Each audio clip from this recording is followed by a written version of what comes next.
Kristi, zakaj je dobro znati brati karte? Ali so to karte, kristalne karte, ali so to angelske karte, niti ni tako zelo pomembno, ampak zagotovo pa se ljudje sprašujejo, zakaj je taka popularnost kart, kot je, in zakaj je dobro, da bi vsak človek, ki se je kadarkoli v življenju vprašal o energijah, zakaj je bilo dobro, da zna brati karte. In danes bi končno rada odgovorila na to vprašanje. Čas je torej za novo učno vsebino.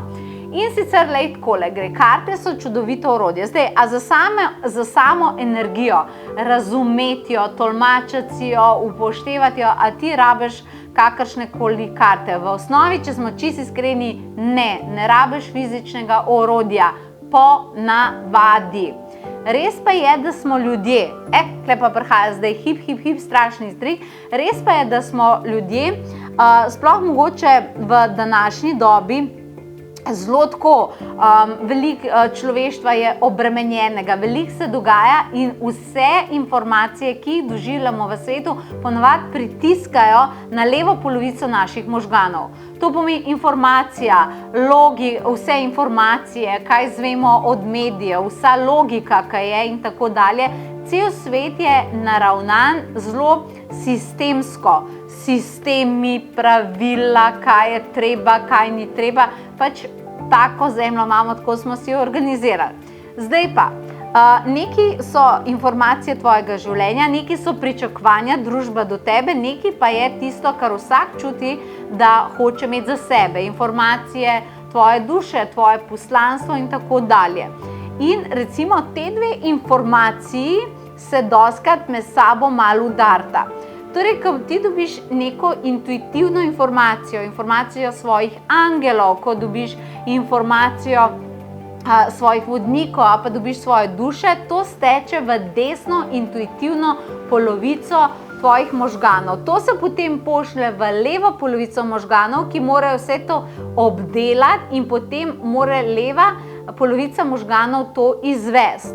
Zdaj pa, če je leva polovica možganov preveč aktivna, to pomeni, da če si ti toliko pod vplivom mnenj drugih ljudi, svojih obveznosti in fizičnega življenja, potem ima desna polovica možganov dostikrat zelo veliko težavo, da tebi dostavi informacijo, da si jo ti znaš zelo dobro fizično tudi interpretirati in seveda, da ji znaš slediti. In tukaj rata težava.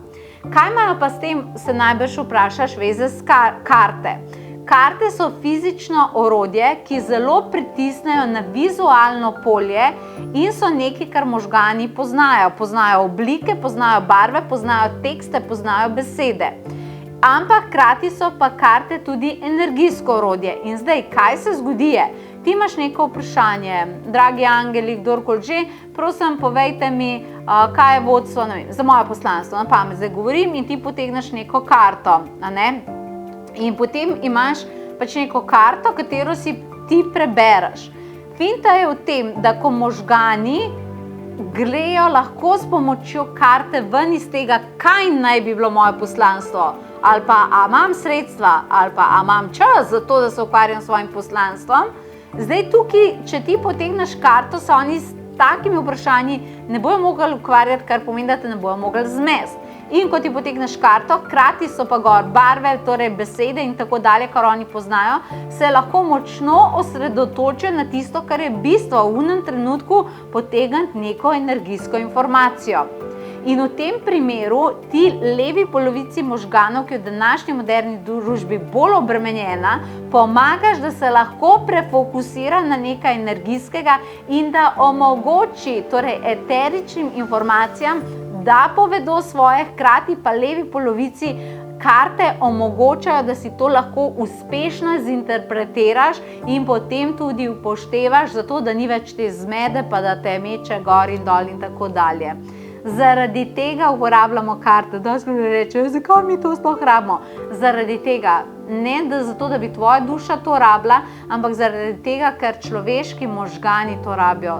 Definitivno nivo informacij in to, kar danes mi doživljamo, je definitivno drugače, kot je bilo 40 let nazaj. Drugače, ni bilo socialnih omrežij. Jaz se spomnim, sem imela še šun telefon, neko reglo, ko si pritisnil gor, si rabil 60 let, da si napisal en message in tako dalje.